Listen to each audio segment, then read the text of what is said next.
Hey John, this is Mike Fortner. Just looking over your post here. This is intriguing because I'm not sure what you're being defiant about, but you've got a good little drawing here, which I first thought this was a snow cone machine or a cotton candy machine putting out cotton candy, I guess.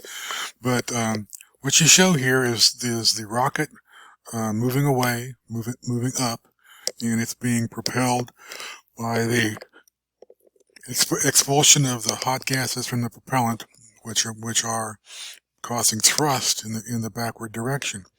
That thrust is the what's really causing the reaction pair to occur.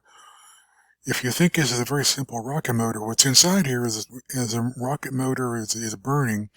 There is thrust being supplied in this way because it's the open end. It has to go out that way, but that requires that a reaction force be applied up here on the forward dome of the motor.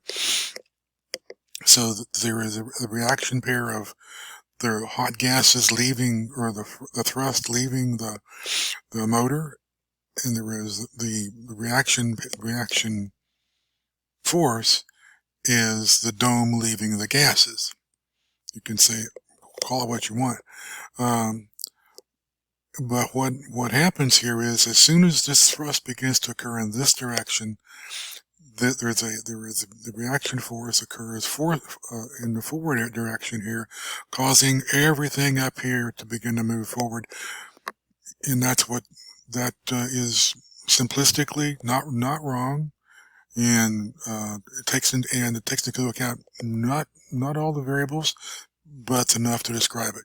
So you did pretty good work there, and I still think that looks like, well, I won't say that, but anyway, good little drawing, good short discussion.